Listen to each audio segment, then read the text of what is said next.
कासमी साहब ने कहा कि डॉक्टर अंद्राबी साहिबा को अपना इंतजामिया जो वो वक्फ चलाती है तो उसमें हम खुश हैं और वो चलाएं, उसमें कोई अमल दखल नहीं है। लेकिन आबाइयों का सवाल है तो आप मानोगे नहीं, इसलिए हम ये चाहेंगे कि किबला ने सही फरमाया और उन्होंने ये भी बता दिया कि हमें इंतजाम जो वक्फ का है वो माशाअल्लाह उनकी दुआओं से हम आगे बढ़ाएंगे ही बढ़ाएंगे, उसमें कोई दो राय नहीं है, क्योंकि अगर उनकी दुआएं भी हमारे साथ रही तो वक्फ आगे बढ़ेगा।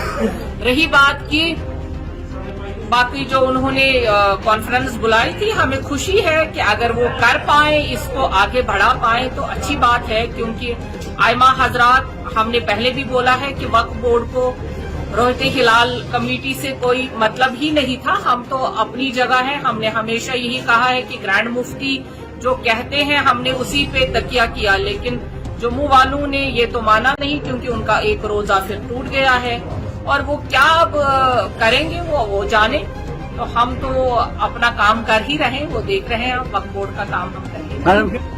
वो गवर्नमेंट के साथ जब बात करेंगे तो वो गवर्नमेंट जाने, तो क्योंकि अभी तो मेरे साथ उन्होंने कोई बात नहीं की, तो अभी तो मैं आप वायुस के जरिए से ही वो सारे बयानात सुन रही हूँ।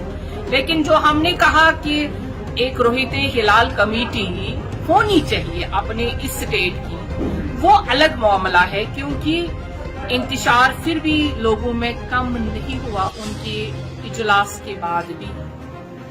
आज तक ऐसा नहीं हुआ है कि ईद के बाद जो हमसे आज रोजा छूट जाएगा, जितना हमारे पास इल्म है हम उन जैसा इल्म नहीं रखते हैं, लेकिन इतना इल्म हम रखते हैं कि जो हमें पता है कि अगर एक रोजा छूट जाएगा तो 60 रोजे हमें रखने हैं, यानी कि शवाल के 6 रोजे ईद के बाद और 60 रोजे एक रोजे के बदले रखने हैं।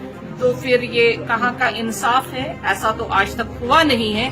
ये सिर्फ हमारे आइमा हजरात को सोचना पड़ेगा, इसके बारे में लोगों को बोलना पड़ेगा। हमारा ये कहना कि रुयत हिलाल कमेटी बनाएंगे बहुत आसान है, जैसे अभी वक्फ बोर्ड ने ऐलान किया था। मेरा बहुत दिल चाहता था उस बहन से बहुत अदब से खिताब करूं, और मैं समझता हूं ये फरीजा है, हम उससे कहें आप इंतजामी ओहदे पर हैं, लेकिन मसाइल को डील करना ये उलमा का मकाम है।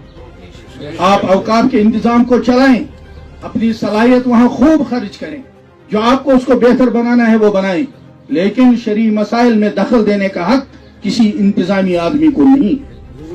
ये मुसलमान मुल्कों में सल्तनत के सरबराह को है, इसलिए उसकी तरफ से जब भी कमेटी का इजलास होता है रुयत हिलाल का किसी भी जगह में किसी जिले में, तो सदर का नुमाइंदा शिरकत करता है और उसको इंतजाम करता है जो मरकजी रुयत हिलाल कमेटी है।